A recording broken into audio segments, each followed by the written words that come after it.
Sejam muito bem-vindos. We are here today for our last Tuesday seminar of the semester.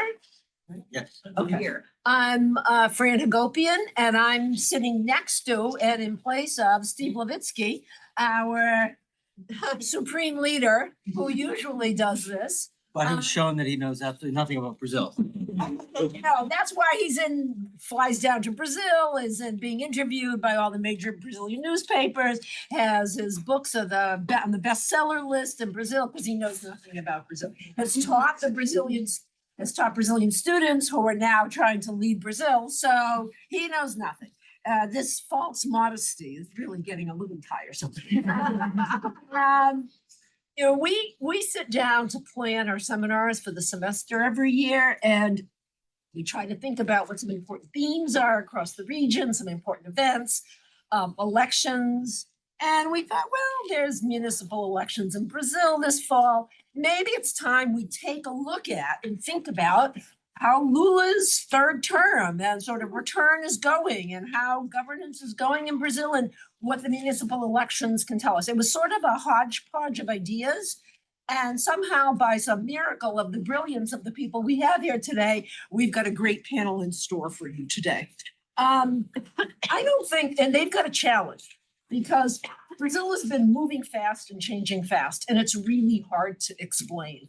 If you just think about the obligatory economist covers that we start talks with, that go from Brazil taking off to Brazil to the Christ the Redeemer on life support, things have been up and down in Brazil, but things politically have been changing very fast. From a period of what seemed like term after term of great governance, of getting things done, it seems like Brazil has and expanding participation and inclusion, strengthening institutions and strengthening democracy.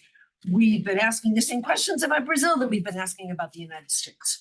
So things are hard, things are tough. Brazil has managed things so far, I think, very well, maybe compared to here. But everything is not perfect. Trust in the judiciary is shaky. The political right has become very strong. Fissures have opened around issues like the role of the state in the economy, resource extraction, environmental protection, social rights. So this panel is going to discuss politics under Lula's current term and after the 2024 midterm elections. Our panelists are going to address Lula's coalition, what the midterm local elections tell us about what's happening outside of Brasilia, what we can expect in 2026. We are so fortunate to have a star-studded panel with colleagues who I knew when they were young, every one of them, and who really quite literally wrote the books, of which in their introductions, I'm only going to be able to name very few, that we use to frame our understanding of these issues in contemporary Brazil. Before I introduce our speakers, and I will introduce them in alphabetical order, and that will be the order in which they speak, I just want to take a moment to thank the ever-dazzling Dr. Class staff, Darinel Merced Calderon, who is with us remotely today, and Thiago Genovese, who is here with us in person. And they've organized this event, they manage these events, and they keep these hybrid webinars going.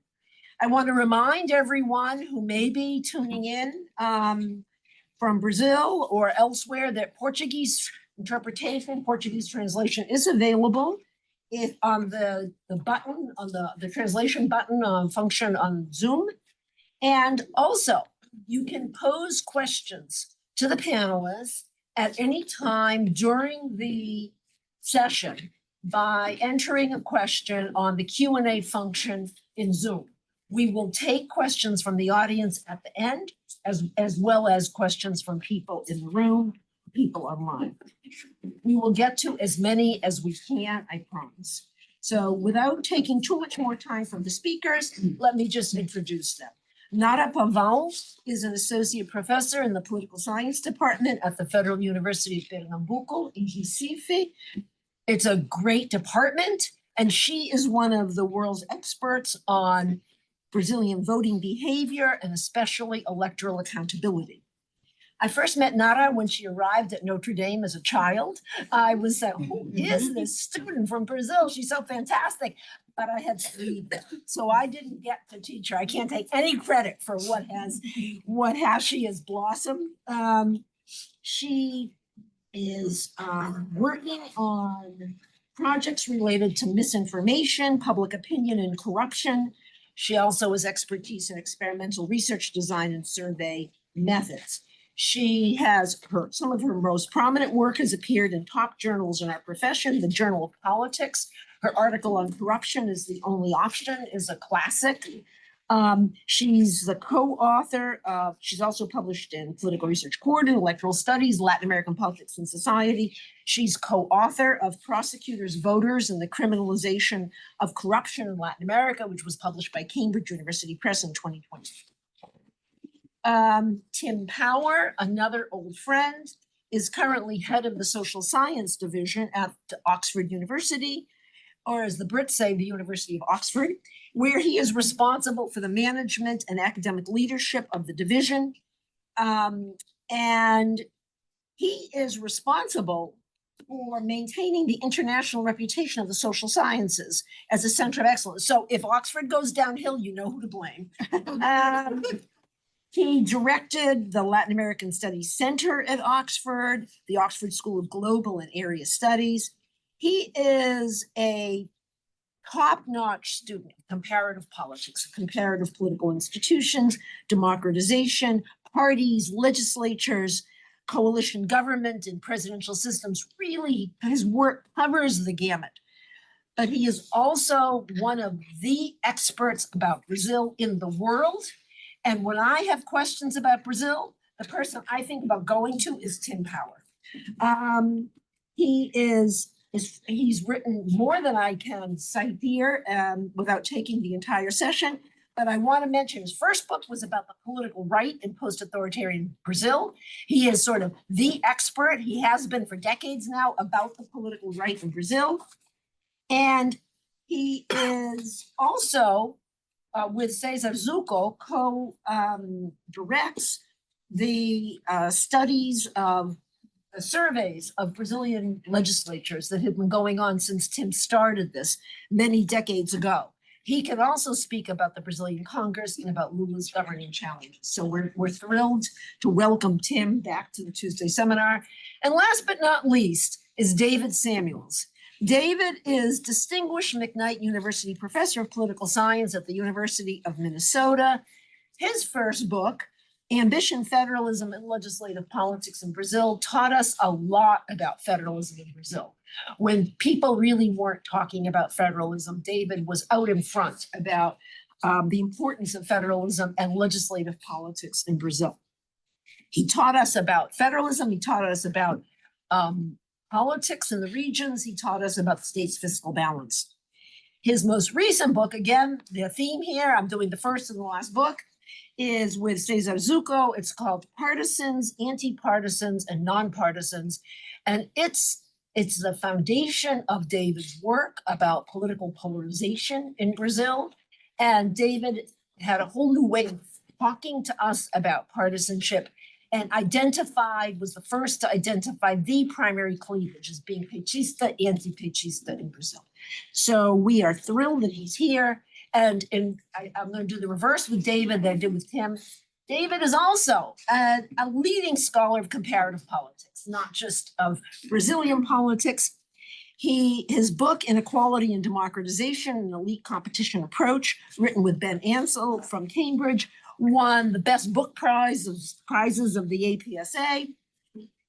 And for years, he has edited the leading journal in comparative politics, Comparative Political Studies. We are grateful for all the service and for doing such a fantastic job of comparative political studies. I will now shut up and turn the floor over to Nara. Thank you. Thank you, Fran. It's a pleasure to be here. It's a pleasure to be in this panel with Tim, with David. It's great to see you all. It's lovely to see Joaquin over there too. And as I prepared my contributions to this panel, it became clear to me that discussing Brazil under Lula 2.0 had little to do with Lula himself, with his government, or the outcomes of his presidency, and that instead it was more about his opponent, Jair Bolsonaro, and also the growing strength of the right in Brazil. It also involved talking about other key actors, such as courts, which unfortunately, I think we're not going to have a lot of time to talk about it, but, they became really central actors in the past 10 years, and they are playing a very important role in these two first years of Lula's government. But we are going to talk about also tensions surrounding elections and democracy in Brazil. Similarly, when I think about the state of Brazilian politics after the 2024 municipal elections, my focus is not on the PT nor on any other left-wing party, but rather on the rise and on the consolidation of the center and right-wing parties. So these parties are likely to shape the composition of Congress after 2026, potentially overshadowing left-wing parties like the PT.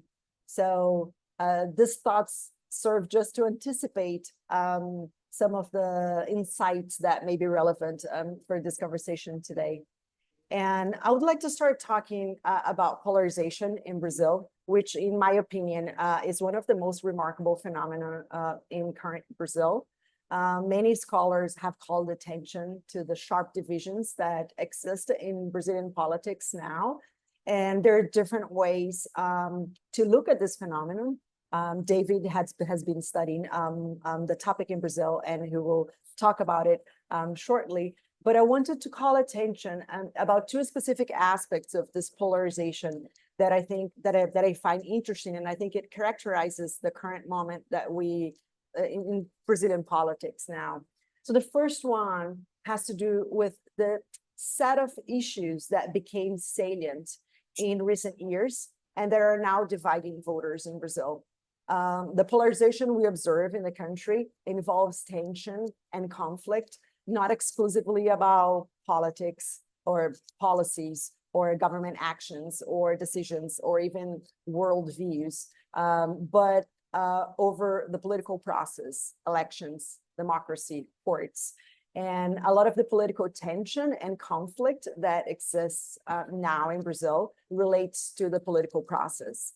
And second, I would like to call attention to the power of the political elites and of Bolsonaro to influence public opinion and to craft these divisions in society. Despite being ineligible to run for office, Bolsonaro still gets to influence public opinion considerably, and he still has a large and somewhat loyal following. And I'm going to go back to these 2 points soon, but I first wanted to motivate these points by showing some data from a study that my co-authors and I have been did in Brazil during the 2022 presidential race. It's a study that seeks to understand election fraud beliefs in the country, and it tries to document the partisan gap that exists in beliefs about election fraud. So we conducted a two-wave panel survey with about 1,800 respondents just before and also soon after the 2022 runoff. And this was precisely when these beliefs were salient and also potentially consequential, so during the elections. So election fraud beliefs in Brazil were clearly motivated by the emergence of narratives questioning the integrity of elections. The very emergence of such narratives is, to me, very intriguing and quite unexpected in a country like Brazil, because objectively speaking, Brazil is widely recognized for having a highly transparent and efficient electoral process. So, almost 25 years ago, Brazil became the first country in the world to transition its electoral process entirely to electronic voting.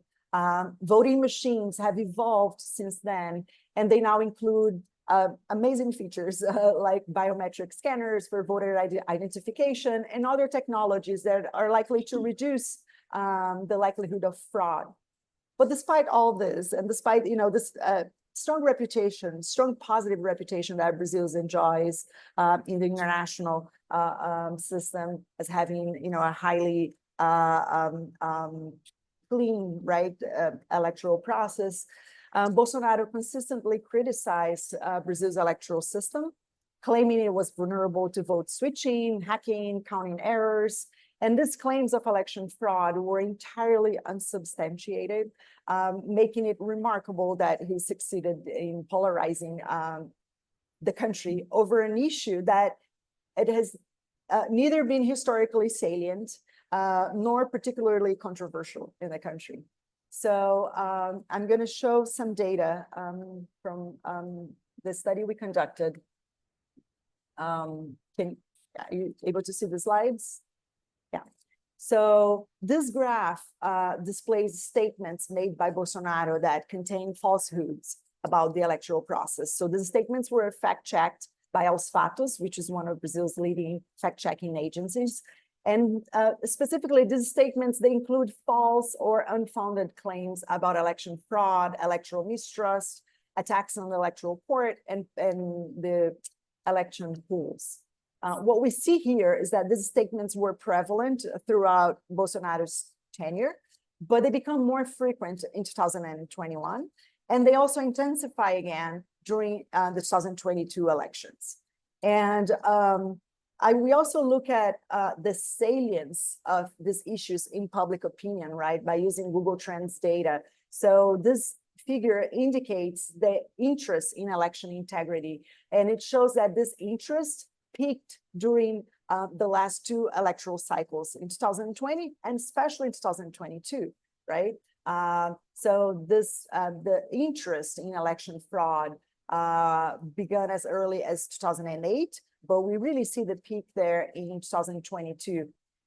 It's important to say that perceptions of election fraud matter a great deal because they shape democratic legitimacy and also other really important political attitudes, right? They affect participation, turnout. They're also likely to incite political violence. And more obviously, they are connected to individuals' willingness to accept election results. So we did two things in this study. We to document the partisan gap that exists in how people perceive the reality of the voting machines and of electoral integrity in general. And this is in the general population, right? Levels of trust in the voting machines before and after the election. We see that the numbers do not change much, and we have about 70% of people who trust voting machines in the country. But when we look at Lulistas and Bolsonaristas, we observe sharp difference in how they perceive, again, the same reality, right? These are not questions about attitudes, these are questions about perceptions.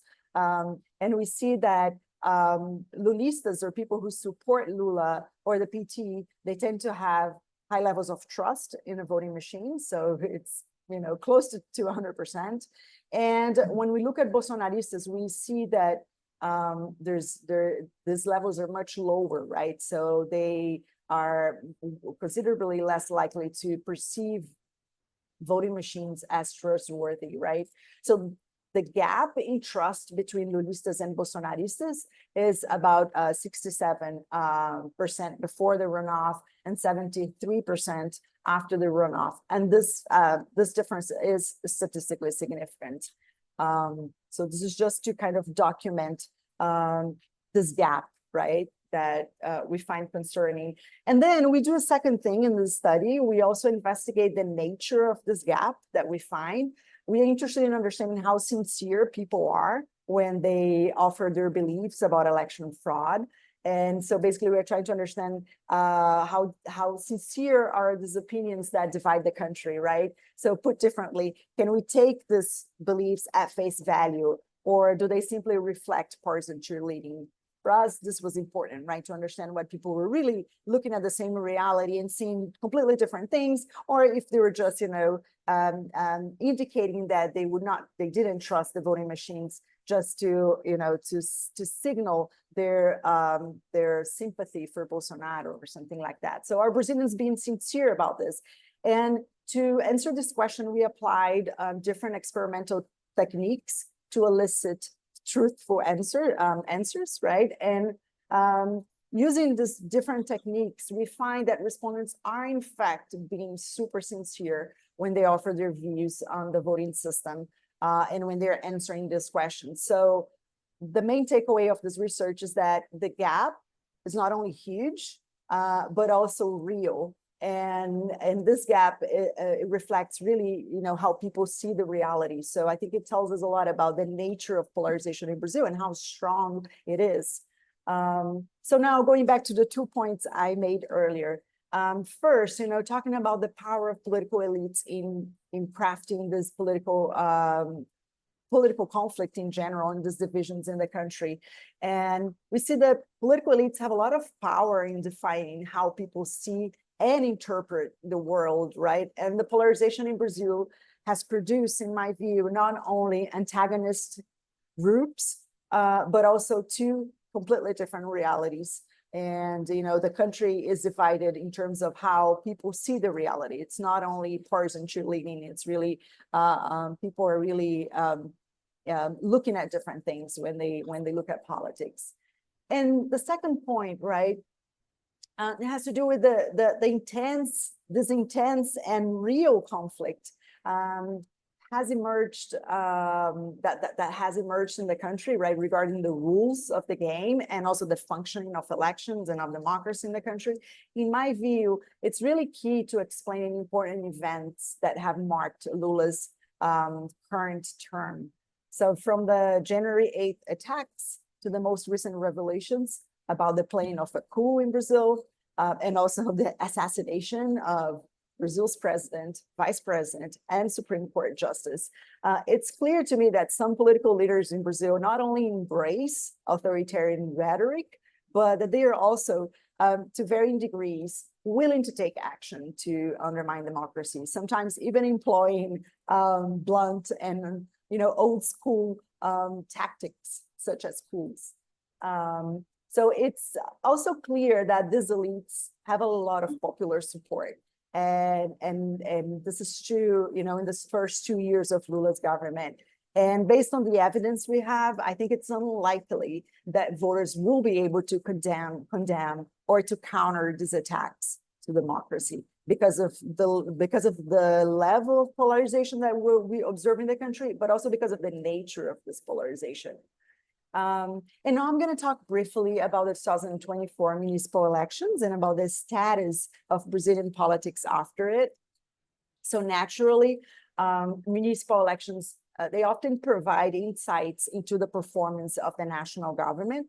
And historically, when presidents are performing well, their parties and political allies tend to fare well in municipal contests. So we see a connection between the national elections and the municipal elections. However, many political scientists, like Felipe Nunes, Otávio Amorim, they have been calling attention to the fact that municipal elections do not necessarily predict well a president's chance for re-election. Instead, what these elections do is that they serve as good predictors of the composition of Congress after 2026. So those who win the largest number of municipalities in local elections also tend to secure the highest number of seats in Congress in subsequent elections. So when we look at the 2024 elections, we should be looking at the composition of Congress after 2026. So for example, the municipal elections in 2016 clearly revealed the rise of the right and also the decline of the Workers' Party. It anticipated these two trends.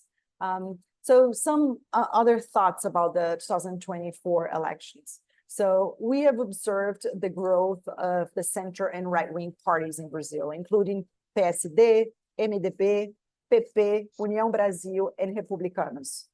So among them, PSD and Republicanos, and Republicanos is the party affiliated with the Universal Church of Kingdom of God, experienced the most significant growth in these municipal elections.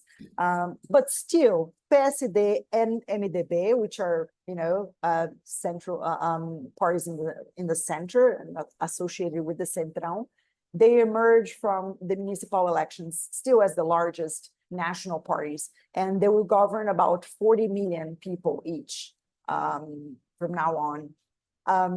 Looking at the PT also grew in 2024, and it gained control over additional 68 municipalities. But this growth is definitely shy compared to the growth, for instance, of the center, the political parties in the center, but also the right-wing parties. Since Bolsonaro's PL increased in 166 the number of municipalities under its control, so a much larger number compared to the municipalities under the control of the PT. And other things, right? So even though the right fared better than the left, it's important to note that the radical right was generally defeated by more moderate candidates in the second round of the municipal elections. And I think that tells us something important too about the right and its capacity, right, to win elections, especially the extreme right. In any case, right, it's clear that the consolidation of new local power groups in the long term has the potential to reshape the political landscape of future presidential elections. And another thing that called my attention in the 2024 elections was the growing trend in voter abstention in municipal elections. So in cities like São Paulo and Porto Alegre, abstention rates exceeded 30%. In São Paulo, it was almost 35%, surpassing the levels recorded in 2020 when there was a pandemic.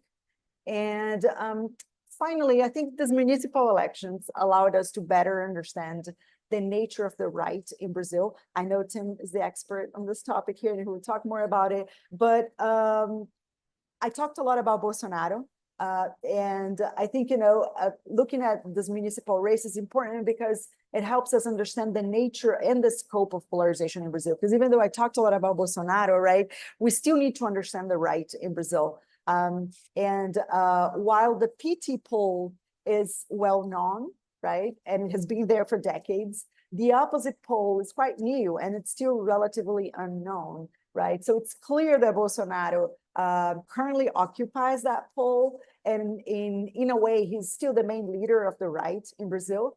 But the most recent municipal elections, especially the race in São Paulo, right, showed us that the right doesn't have a single owner, right? That's the main takeaway of the municipal elections. And so the right is not controlled by a single figure. It's not controlled entirely by Bolsonaro. And what seems to be the case is that we are observing an overt and popular demand for right-wing politicians in Brazil. But we still have, a large contingent of right-wing voters willing to embrace extremist candidates, but we still see the same dynamic of power within the right, of like, the right is composed by people who truly identify with the right and right-wing candidates, but also, we see anti-petismo, anti-establishment shaping this movement that we observe in the right. And I think those are my contributions. I'm happy to hear what David and Tim have to say, and I'm happy to answer questions after they talk. Thank you. Wonderful, Nara. Thank you so much. Tim? In Oxford blue, no less. Oxford blue in the middle of the night already here. So thanks so much to Fran and Steve for the invitation, and to Darnell and Merced for organizing. And it's great to be here with Nara and David. I'm going to sort of fly through my presentation because I want to make sure that we have enough time for everyone to get some Q&A. And if you don't mind, I'm going to share my screen here. Can people see that? Yes. Do people like it? No. So let me move on. I mentioned to Fran that I would like to talk a little bit about something that Nara just alluded to, which is factionalization on the right. Everyone who studies the left for years and years has been familiar with the concept of factionalization, but it's something that we haven't really studied much on the right. It's usually been portrayed as a monolithic force. I'll touch on three things. One is the decline of what in Brazil has been called the direita envergonhada. In other words, the embarrassed right, or the right that dares not say its name and doesn't claim to be conservative or right wing. It's an old phenomenon in Brazil, but it's changing quite rapidly. Secondly, about coalitional politics under Lula and how this factionalization of the right could affect governability, and then some ideas about unity or factionalization going forward. So go to direita envergonhada, this idea that politicians, right-wing politicians in Brazil are more likely to say that they're progressive than they are to say that they're right-wing. This is an old, like I mentioned, this was identified as early as the 1980s. I did work with Cesar Zucco, as one does. I think everyone in the room and on the panel has done valuable work with Cesar, but we've basically looked at some of the surveys from the 1990s, from the Salamanca surveys, et cetera, and we find that this is not unique to Brazil. Basically, all throughout Latin America, politicians tend to place themselves to the left of where their own party's reputation sits in the eyes of other members of the political class. So they want to portray themselves as progressive. You can see on the graph, the zero line there is the line of sincerity. Basically, if you position yourself exactly where everyone else thinks you are, that would be a zero. Everything below that is a bit of obfuscation. So the center left in Chile is right where everyone thinks it is.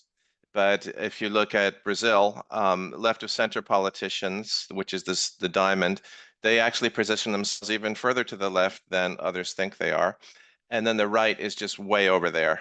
In other words, the right really flees or hides from the right-wing label. So this is not a jabuticaba brasileira. This is something that's you see elsewhere in the region.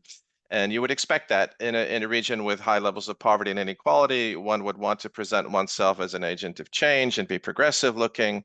And also, most of these countries are coming off right-wing dictatorships in the 90s. So it makes sense that you would see that. And we have the Brazilian legislative surveys going back to 1990. And what we see here is, again, a big difference between the left and right in Brazil. Here, the line of sincerity at zero is horizontal.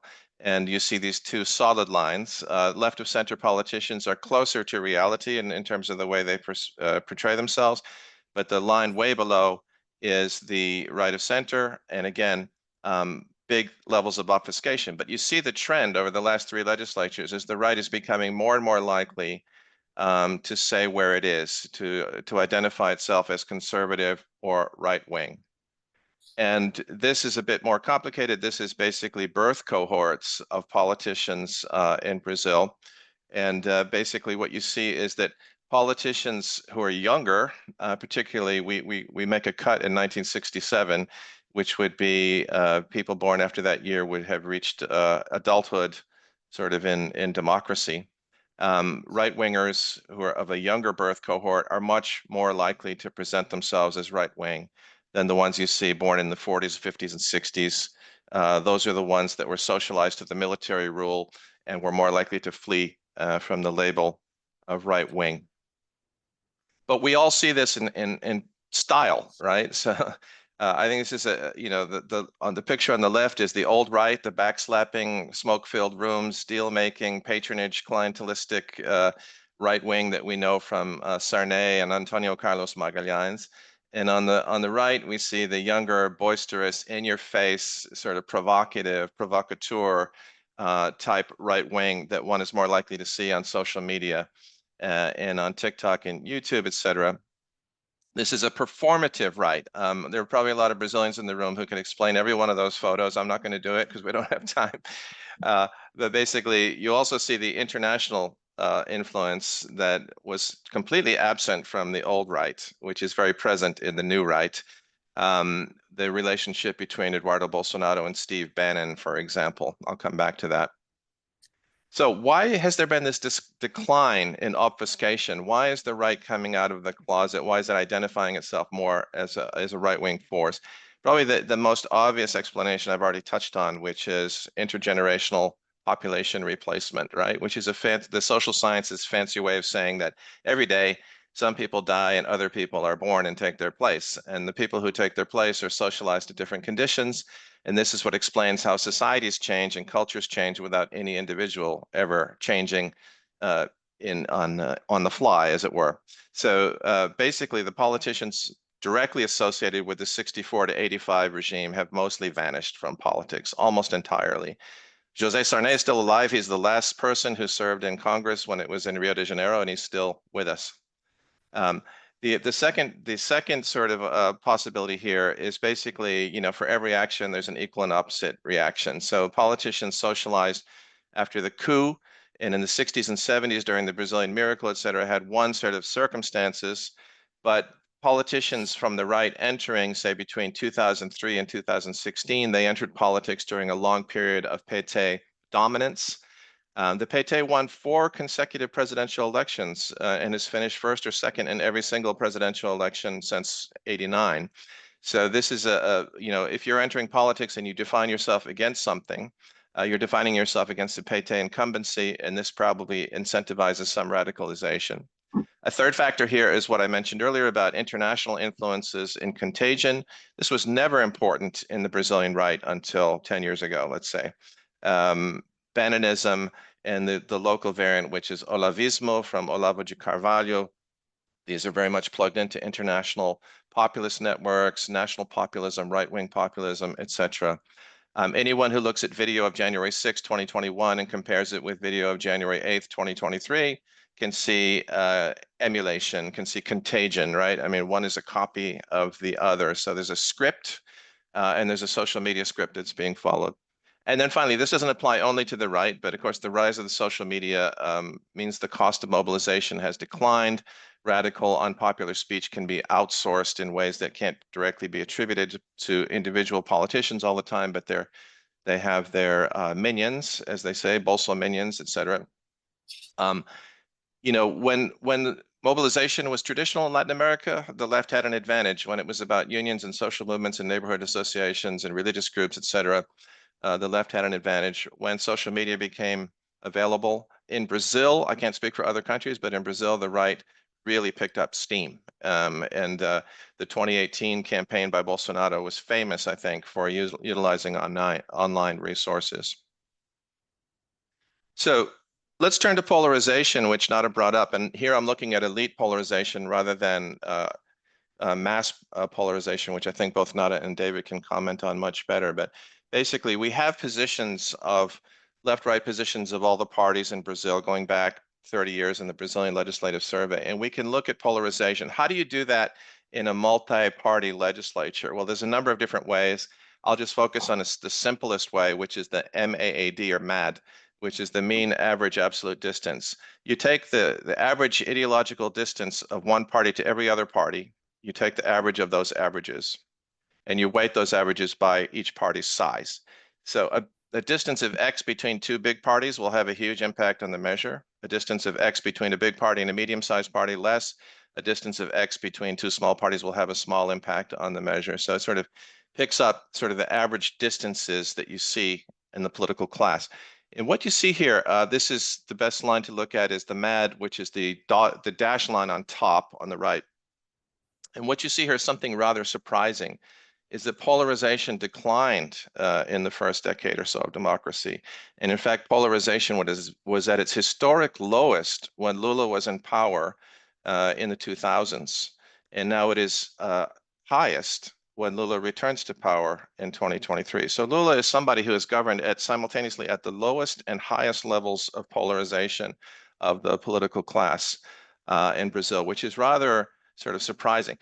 What explains the declining polarization after 2003? It's mainly the move of the PT towards the center and the growth in size of the PT. So the PT's moderation has a huge mathematical effect on this because it moves to the center and it's a very large party. But now we have the center sort of falling apart, as I think I'll show in the next graph. This has a lot going on. The line that you see there is the same line from the other graph that I just showed you of mean average absolute distances. But what you see here now on the right axis is the height of the bars represents the size of the parties in the political center on our scale. And what you see is a trend, not linear, but you see a strong trend towards the decline in size of the political center. Yeah. And what on the left side of the graph, you see the dots are the positions of the presidents, where legislators place the presidents on the left-right scale, right? So basically the distance, the value there is the distance of the president to the average position of the political class, okay? So what you see there is the president's clustering fairly close to the center of the political class until the last 10 years. Dilma, too, Temer's an exception, obviously. But Dilma too, Bolsonaro, and Lula are all extremists, and I use the term extremist in the spatial sense. It's not a judgmental term. It's just the distance from the average legislator is extremism.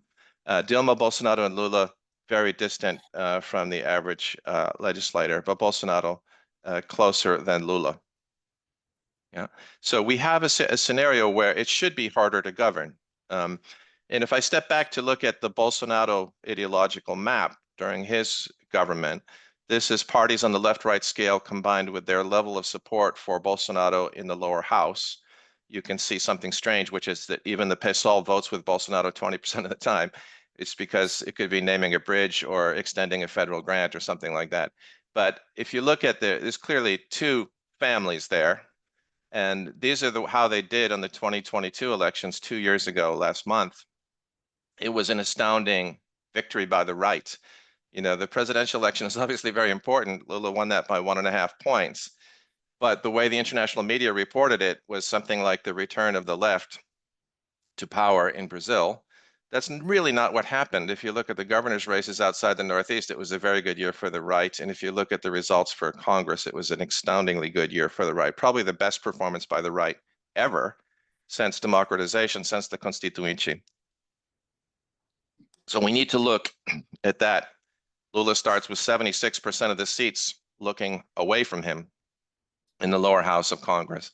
And of course, he's back to his old tricks. I've circled in the upper right-hand quadrant the parties that he recruited into his cabinet, trying to do his old tricks of recruiting people into his coalition. And if you look here, I know I'm moving fast here. I can share these slides with people.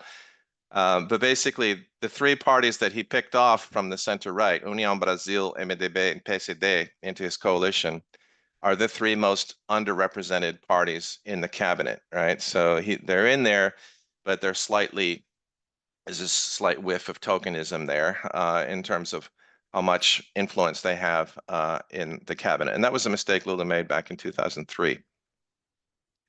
The coalition, as of mid-2024, increased because Lula was successful in recruiting a couple of right-wing parties like Progressistas and Republicanos at the end of 2023.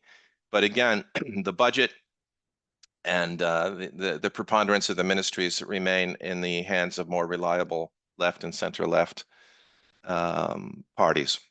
Yeah. So let me talk just in the last couple minutes I have here about the factionalization I mentioned at the beginning. I think there are at least 4 rights in Brazil. Yeah? One is the authoritarian nostalgia right, which is, you know, hostile to human rights, hostile to democracy, linked to the security sector, linked to the gun lobby, defends the legacy of the military rule.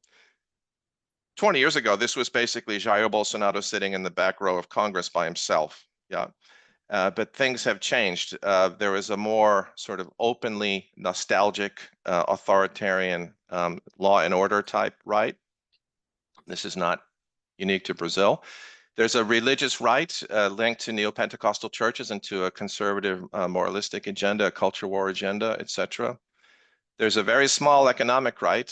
Free market and neoliberal forces have done very poorly in Brazilian elections. They don't have a strong partisan voice. They crash and burn at every presidential election, basically. But a few of their economists get picked up here and there, like with the case with Paulo Guedes and Bolsonaro.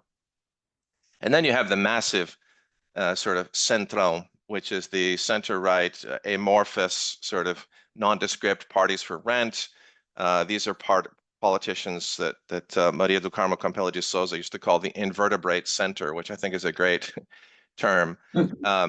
It tends to find a way to support the government whenever possible. So about sort of 10 years ago, let's say 2013, et cetera, all four of those factions began to turn pretty hostile to the PT, all four of them, right? And this was the beginning of the impeachment process, the protests, et cetera. This Centrão was fundamental to the replacement of Dilma by Temer. But Temer really had no strategic vision. He was a placeholder. He was in an interregnum situation. The election of 2018 turned on who would be the anti-PT. That was really Bolsonaro. He won that election with a massive, astounding victory, 10 percentage points. He had an opportunity to unite the right, yeah?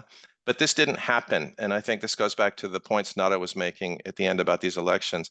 He failed to consolidate these tendencies. And why did he fail? Basically because he doesn't like politicians. He doesn't like the political class. He relies on an inner circle. He refused to use a lot of the traditional tools of coalition management. No interest whatsoever in institution building or party building, zero. And he believed that by radicalizing to the base in a Trumpian kind of style, he could play to an exclusively narrow social media base and win the election. So if he had lifted one finger and named, for example, a center-right politician as his running mate, he probably would have won in 2022. But instead, he replaced one general with another general. This is a typical sort of Bolsonaro move of just doubling down. And the last bullet point there, I won't go into, just terrible, terrible, terrible policies. So basically, we're in a situation where Lula has to rent these factions. What's the rentability? For the authoritarian nostalgia, it's zero. He'll never talk to those people. They will never talk to him. The religious right has some latitude there because those pastors supported Dilma and Lula in the 2000s in happier days. A few of them are in the Centrão, and they can come back in through the Centrão. The economic right is pretty hostile as well to Lula, but it's not zero because they want to support some of the sort of sensible centrist initiatives of Haddad, particularly tax reform and things like that. So they don't want Haddad to go down. They want to save him. But the Centrão is always malleable. They're always workable. They were moderately approachable in 2023. That stopped a little bit this summer because the campaigns were heating up. But in January, the dance will begin again between Lula and some of the new mayors, etc. So just to end, I'll end here. This factionalization has really interesting consequences that we can go into. This is a quote from Ciro Nogueira, president of PP. He was really upset by what happened in certain places this year, particularly like in São Paulo, in Goiânia, in Curitiba, et cetera, where you ended up with center-right versus right-wing forces, and it became extremely confusing. And as Nara pointed out, where this happened, the center-right tended to defeat the Bolsonarista factions, right?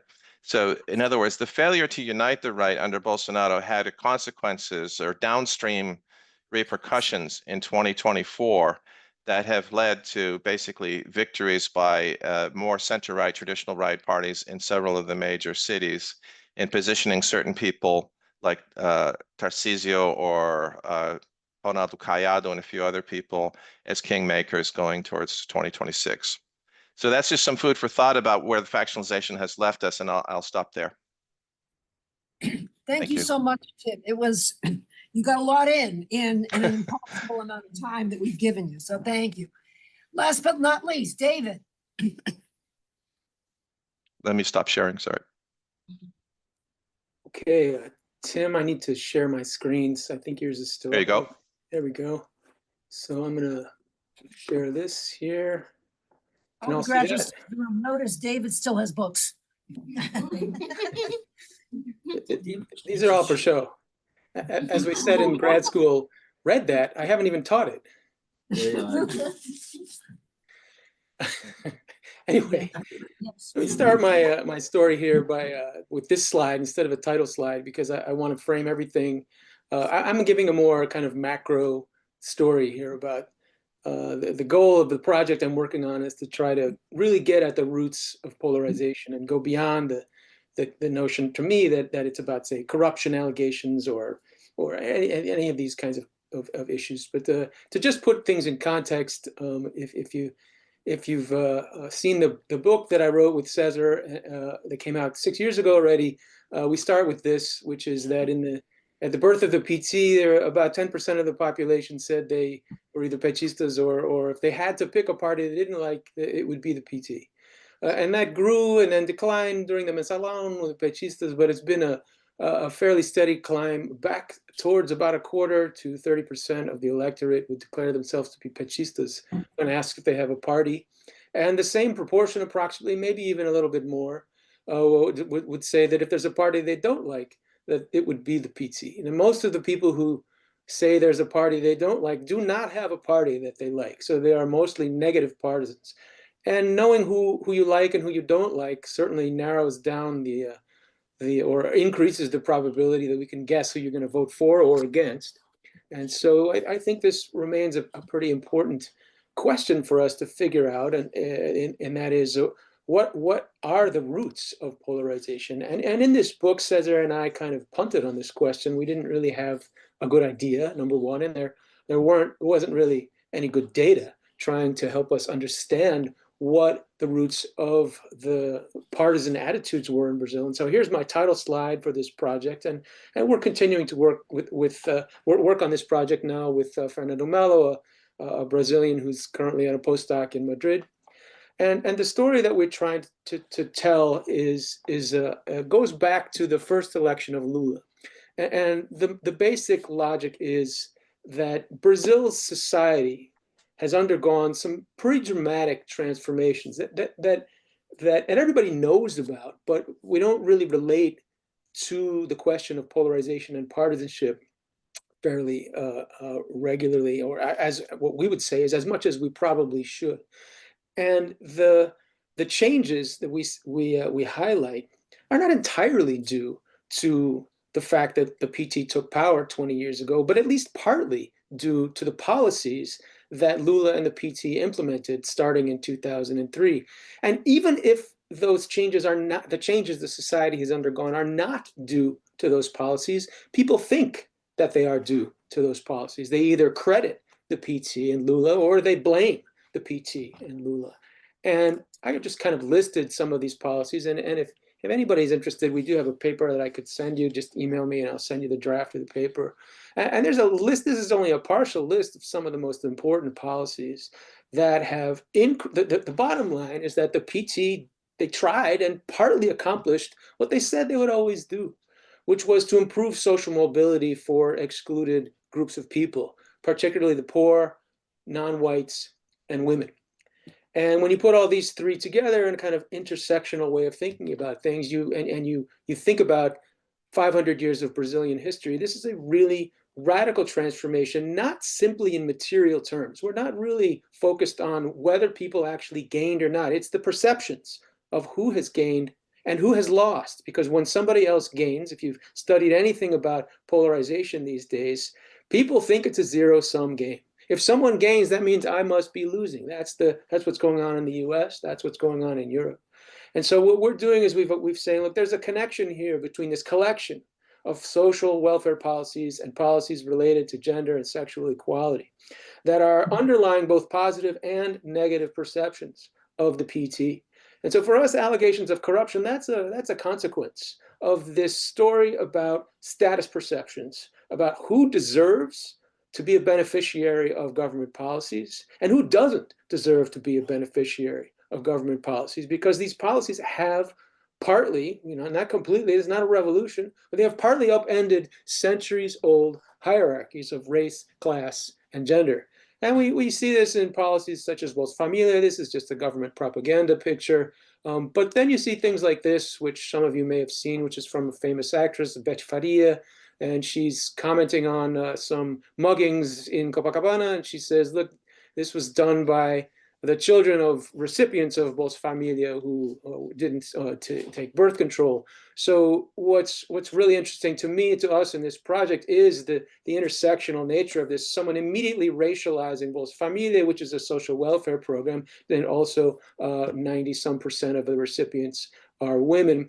You also see things like this, which is a Veja cover from a few years ago, which I mean, it is the perfect illustration of the concept of status anxiety by a white, clearly upper middle class or upper class man worried about having to wash dishes because, well, empregada is too expensive for many in the middle class.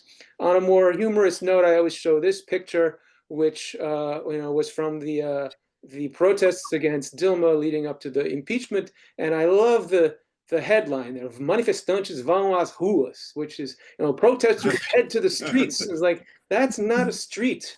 And there's a word for a protest in Portuguese, the passeata, from the word passear, which, to go out and walk around. And this I call a yachiata, which is everybody gets in their yachts and sails around and puts on protests. And, only the elites are out able to do this kind of thing. But it's not just humorous.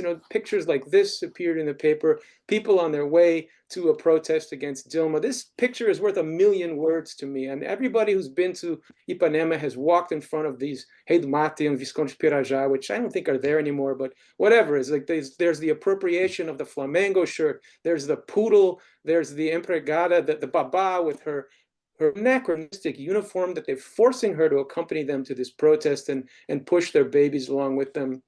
And the people in this picture were later revealed, he's a banker or something like that. So there's clearly elements of racial hierarchies, of gender hierarchies, of class hierarchies that are behind the protests, behind the partisan attitudes that have been developing in Brazil. And so what we've been doing, we did a survey, and I'll show you some results of the national survey that Cesar and Fernando and I did. And I've been doing focus groups around the country. This one was not separated by gender, but we've been dividing them by pechistas, antipechistas, and then by social class, so people in the upper middle class and the lower middle class. This was a Classe C group from São Bernardo do Campo in São Paulo, and we have some Afro-Brazilian women from Minas Gerais. And as you can see, we've gotten, in this case, an Afro-Brazilian woman to be the moderator of the focus groups. And we've done about a dozen or so of these groups to try and get a deeper understanding of the way people talk about what their feelings about for or against the PT. But what I want to do is show you some of the more empirical results briefly. So to just highlight the extent to which partisan attitudes are deeply tied to these racial, class, and gender perceptions, and the kind of deep roots of the nature of the polarization in Brazil. So what we did is simply say, all right, do you have a party? Yeah, PT. If you pick the PT, all right, okay, you go in one group. Do you dislike a party? If you say the PT, okay, you're an antipetista. And what we asked people was whether you've perceived status change for yourself and people like you. I'll show you the wording of the question in a second. And then we also asked people a battery of questions that we derive from other surveys that are about welfare deservingness perceptions, about racial resentment, and a concept that's called hostile sexism. So this is the dependent variable question. It's simply, since the PT took power, some groups gained importance and others have lost. What do you think? Do you think you gained importance or lost importance? And I'm just going to show you the main result here, which is the kind of predicted probability of whether you gained or lost centrality. How did you answer this question based on whether you had previously identified yourself as an antipetista, a petista, or as a non-partisan, someone who did not have any particular party that they liked or disliked? And as we would predict, the non-partisans are always in the middle, and antipetistas are the most resentful. That is, they are the least likely to believe that they have gained centrality in society over the last 20 years. And the most likely, by an astonishing amount, 75% of them said that they had lost centrality. This survey was done about 2 years ago. And the opposite is true of pechistas, who are very likely to believe that they've gained centrality, and close to 0% of pechistas, people who self-identified as pechistas, said that they had lost centrality in Brazilian society since Lula had come to power.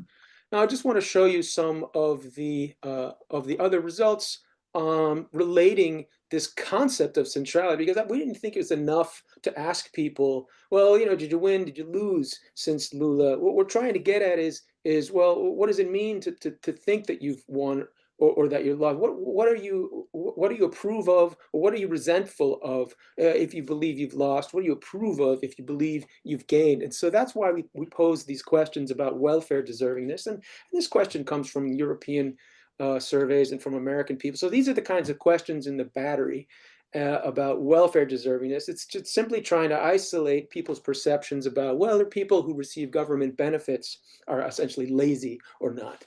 And here's the result, which in Brazil, I believe they call the boca do jacaré, is simple expectation, and we confirm the result. It's pretty simple. Is the higher you feel, the stronger you feel that government social welfare programs make people lazy, the much more the higher the probability you are going to identify as an antipetista. That is the blue dots.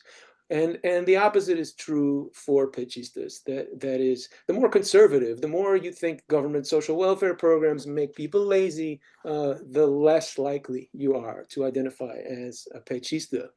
And so again, with the social welfare question, is that there's clearly there's clearly a strong relationship between your perceptions of the effects of government policies, whether they are worthwhile or whether they are undermining Brazilian society in some way, that we think is an important correlate of partisanship in Brazil. We think really is at the root of partisanship. But it's difficult to isolate this sentiment of welfare deservingness from other attitudes. And so we have to, when we're doing the survey, and this is why also we're doing focus groups, so we can get people to talk about these things all together.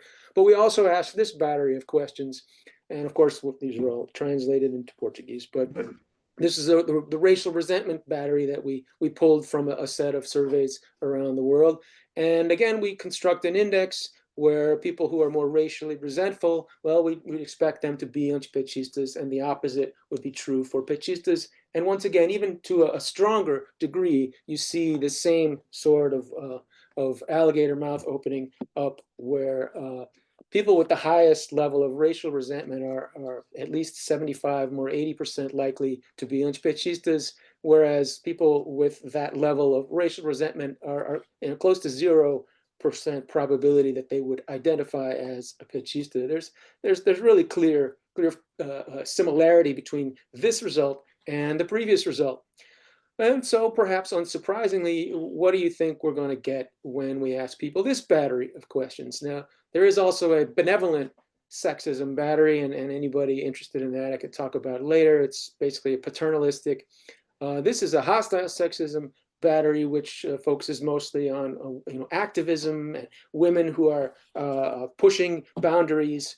And what do you think we get? Well, we get the same result, even very similar, almost no difference, is that the highest degree of hostile, the higher the degree of hostile sexism, the more likely you are to identify as an antipechista. So what do we do when in the end of this project is we will then show, well, we should show that all of these things are correlated. So what we do is just show that status perceptions, to kind of circle back. Well, do you believe if you've lost status, are you also resentful about social welfare and race and sex? And do you exhibit higher levels of hostile sexism? And the answer is yes. And on all three of these, there's the expected relationship in people who have gained social status. It's a little weaker on the sexism battery, but still the antipechistas are always clearly different from the pechistas on all three of these degrees, illustrating to us this connection between these underlying sentiments about deservingness, and not just about deservingness, but attitudes towards social change. Do you approve of social change, or do you disapprove of social change? And so just to circle back here to the question of polarization, I was thinking about this as in particular when Nara was talking about the process. My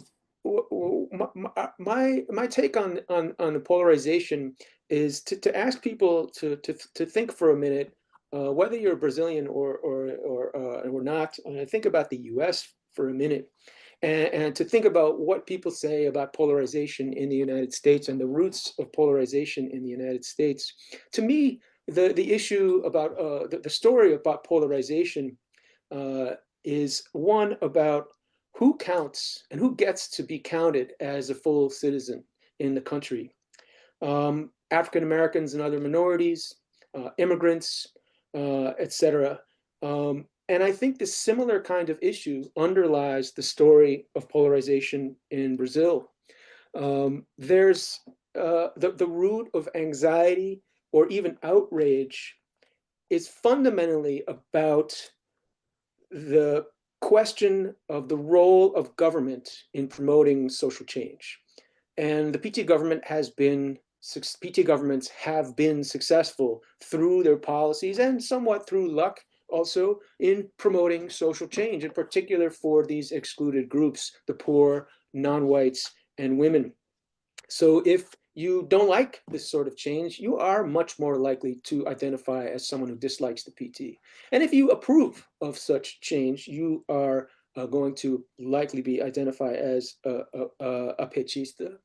Now, this to me raises a lot of questions that, to circle back to some of the other issues that both Nara and Tim raised about recent events. In particular, why is the PT so bad at capitalizing on this? And if the country is polarized about changes, about who caused the changes in society, the question is, I mean, and I've talked to petistas who acknowledge, like, yeah, we're really bad at talking to favelados or the nova classe média. They are not, they have not, in my perception, and I'm still trying to figure this out. I'm not sure whether the PT is bad at capitalizing on these changes, because I think their performance in the municipal election is one illustration of this. I'm not sure that they really see the extent to which these changes have seeped into the minds of Brazilian voters on their side. I know they see it on the other side. I'm not sure though it could also be a question of whether PT elites, I'm referring here to Nara's emphasis on elite rhetoric. I'm not sure the left, the people on the left, actively want to polarize on the questions of race, class, and gender. This, I think, is an open question that we should really think about. But we when we study, those of us, we study polarization, we say, oh, it's about elite framing, and we have to think about how those frames can kind of constrain debate and shape the issues. But in studying presidential campaign commercials, and I've studied the party manifestos, party documents, you don't see the kind of, I mean, it's, I don't know what the baseline is, but I'm still kind of struggling with whether the PT is actually driving this, or if there's something else going on that it's kind of happening independently, largely of PT elites themselves. The fact that people do line up in this way on questions of deservingness, racial resentment, and hostile sexism. So I'm going to leave it with that kind of large open question, and hopefully my discussion, as well as Tim's and Nara's, have raised some interesting questions from the audience. So thank you very much. Oh, I just wanted to say at the end that I forgot at the start to thank Fran. I wanted to make sure to let her hear that her own work was so inspirational for me when I was starting out in grad school, the work on the transition and subnational politics, and so it's stuck with me to this day. Thanks again, Fran. All right, I'm going to stop now. Well, that's very sweet of you to say, David. That's just one thing. These presentations were great. I had really high hopes for your presentation. They've exceeded. They've given us so much room for thought. But I've been such a bad moderator that we've got very, very, very little time for questions. So what I'm going to do is collect questions, put them out to you, and give all of you 2 minutes to answer. And so you obviously are not going to answer every question. You're going to answer whatever it is that, makes sense. So I know I'm not going to be able to call on everyone, but give me a show of hands so I know what we're facing. Oh my God. Joaquin, why don't you start? I have to call on Steve, so. Go ahead. Okay, yeah, thank you all. Thanks for the brilliant panel. I'll try to be brief. So my question is, it's prompted by my own research, but also by something that Tim said at the end of his presentation. So is Bolsonaro really not trying to build a party right now? So my impression is they didn't unite the right, but they're trying to build something more resilient and stronger now. So yeah, just broadly, is the PL a party building project? Okay, David, brilliant presentation. Please send me your paper. The parallels to the United States are really, really striking. Really, really loved it. But the question is for Tim. Tim, one of my great concerns in the United States is the degree to which Republican politicians have, at minimum, tolerated or condoned openly authoritarian behavior. How, in light, particularly of the recent revelations about a coup conspiracy, how do your four rights respond, I guess if possible, both publicly and privately, to these revelations? What is their positioning regarding this sort of openly authoritarian behavior of Bolsonaro? You had a question? Yeah, sure. I have a question especially for Nara. I would like to reflect on whether after the disclosure of the inquiry's content, which Bolsonaro and some military officials were allegedly planning to assassinate Lula, Alckmin, and Alexandre de Moraes, that has been a shift in Brazil's democratic landscape after this. I mean, I'm trying to think about public debate, considering the growth of the right, or rather the far right, in the recent municipal elections. So I just want to understand if there's any shift after that. Bjorn? Thank you, Fran. Following Steve, following David, I'm convinced that politics matter, that political science matters, but we spend so much time talking about changes in politics, how the factionalization is going on, both in our country and in Brazil, that the pressing agendas of both nations in comparative perspective are sort of endlessly put off. We are not talking, for example, about the tipping point in the Amazon region. We're not talking about extreme ultra-violence against indigenous communities in Brazil. The violence in the favelas just goes on and on and on. And I happen to be a political scientist myself, but we have taken center stage, haven't we? And the policy agenda, for better or for worse, depending on your perspective, of course, takes a far back seat. I'm worried about that, and I'm sure you are too. Eduardo? Thank you for the fantastic panel. My quick question is about if we could compare the role of center parties in Brazil to Latin America and the US. Would you say that the MDB or the PSD, and particularly the figure of Gilberto Kassab, for example, and his enormous strength that he has in Brazilian politics right now, can these two parties serve as democratic guardrails? And would you say that this is a phenomenon that is very particular to Brazil right now, that we cannot see in other Latin American parties or in the US, that we still have center parties that are being able to have very consistent dialogue with both the left and the right? Thank you. Here. Hi, thank you all. I have a question a bit slightly to Bjorn's point on organized crime. We saw Bolsonaro attempt. Can you make it a question quickly? Yeah, so with Bolsonaro, mano dura is obviously not going to work. So what has Lula done about this, and what can he do about it, and what should he do about it? Okay, Claudia. Thank you. I want to pick up on David's argument that for some reason the left has not been able to polarize as much as he could on the issues of sex, or the sexist agenda, or the race agenda, or the class agenda. So polarization tools and social media engagement are tools available for everybody. what do you think is the reason that the right has been willing and able to use those tools more effectively for electoral politics, not only in Brazil, but here and everywhere? And the center and the left have been unable or unwilling or both to use them effectively. Asking for a friend. Yeah. And the last question is gonna be from me. So Nara, you claimed that the PT, like the decline of the PT in the municipal elections in 2016 was predictive of its 2020 performance, and generally there's this connection. But I remember in 2016, we had an event here and we asked someone from the PT who was on a panel about what was the PT gonna do now. And this person from Sao Paulo said, you know, the demand is still there. So my question is whether or not, I mean, the PT looked bad, it looked like it was hemorrhaging its partisans in 2016. It then became the opposition to Temer's policies and recovered enough to elect Lula, narrowly, but enough. But we are seeing sort of a real decline now.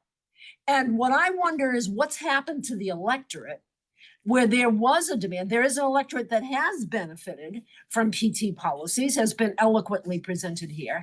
And I'm going to put this question sharply by saying, why is the Northeast different? David, your brilliant presentation covered the entire country. It made perfect sense. It resonated with Americans in the room. But what is so different about the Northeast? What is really happening with the left? Is the demand for the left still there? And is the PT just stumbling? It's inept at social media? Great question, Claudia. Or is it the case that there's some other decline going on in the left or parties of the left in Brazilian society? You all have 2 minutes each, and that's gonna take us past our normal closing time. People are gonna be in class in this university at 1:30, so go. And thank you. In the same reverse order, David, Tim, Nara. Oh, okay. Very briefly, I think Brazil's saving grace may be the fact that Bolsonaro is expressly disinterested in institution building, and that the difference between Brazil and the US is that Trump could piggyback on an existing large, national partisan institution organization, but they have to actually figure out how to get rid of the factions in Brazil, and I don't think he has it in him. But the question about the left and social media, I think one thing to note, Fran, is and I've heard this from Pechistas I've interviewed, is that the Pechistas themselves have aged and they have trouble recruiting young candidates for office. The activism has changed. When the PT became government, then the activists became the government, and that takes the wind out of a lot of sails, and you become the situation, not the opposition, as they say in Brazil. And I think that is an important force. I think, though, perhaps more importantly, and this is the answer I'll give to the question about social media, is it's a pat answer, but it's true.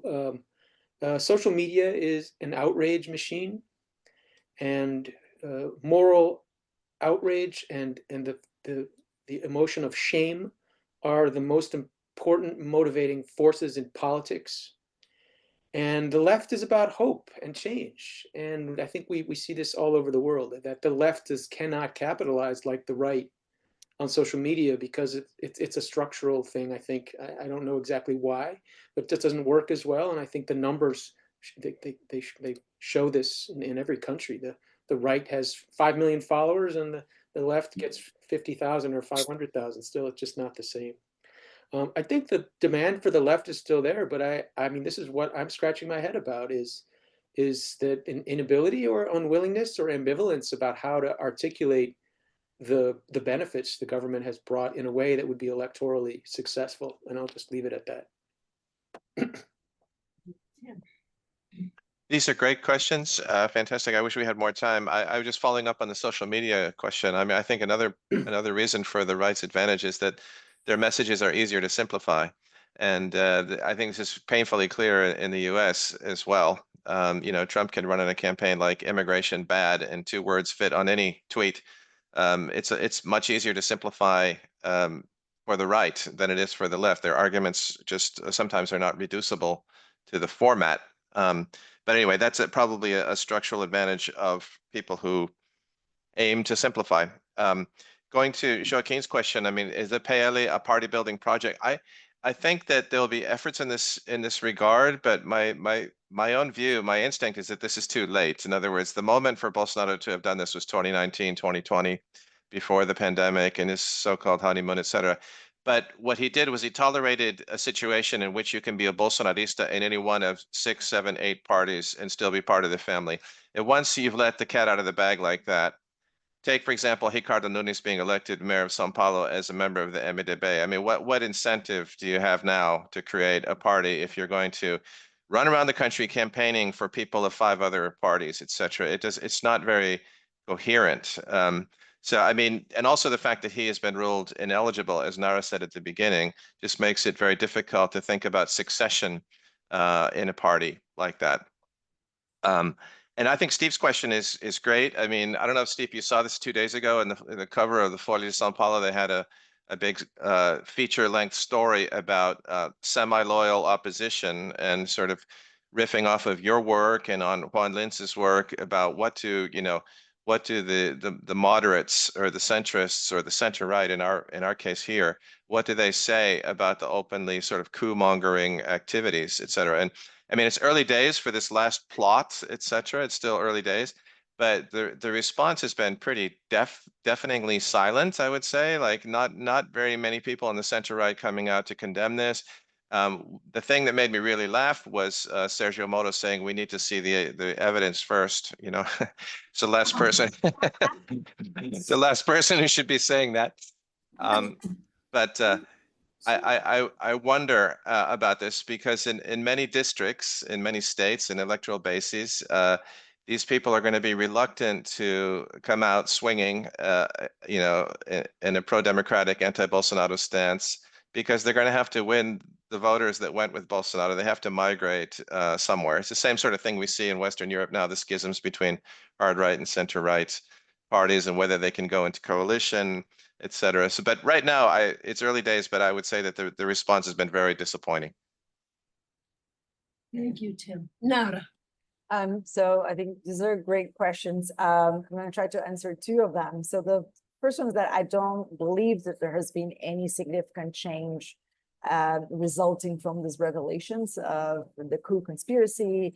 And I think and this tells us a lot about the nature of polarization in Brazil. Like Tim, what I've been observing is elites are like, trying to minimize what has happened, especially, politicians from the right and from the center too. So they try to minimize the evidence. They sometimes they try to undermine the credibility of the investigations and of the federal police.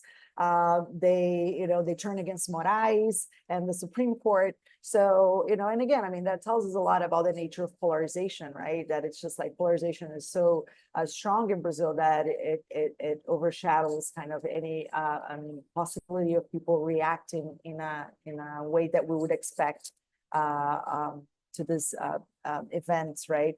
And I think as for the left, I think the demand exists and it's still there.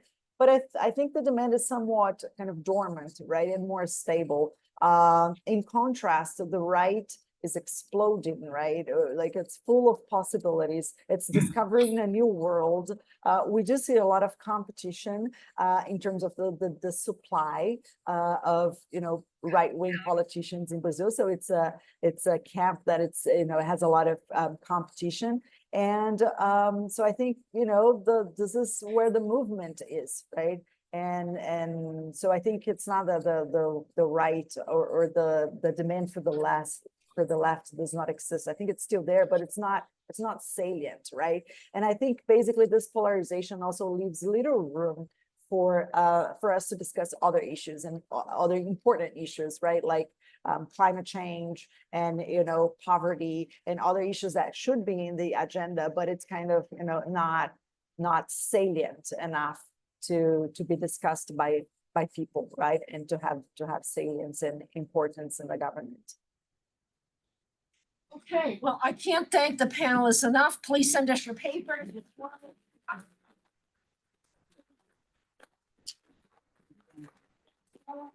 Expectations, you've exceeded them. Thank you. Thank you. And we'll see you Thank you. next semester, everyone. I can't believe this is. Thank you. Thank you. Thanks, everyone. I'm gonna try.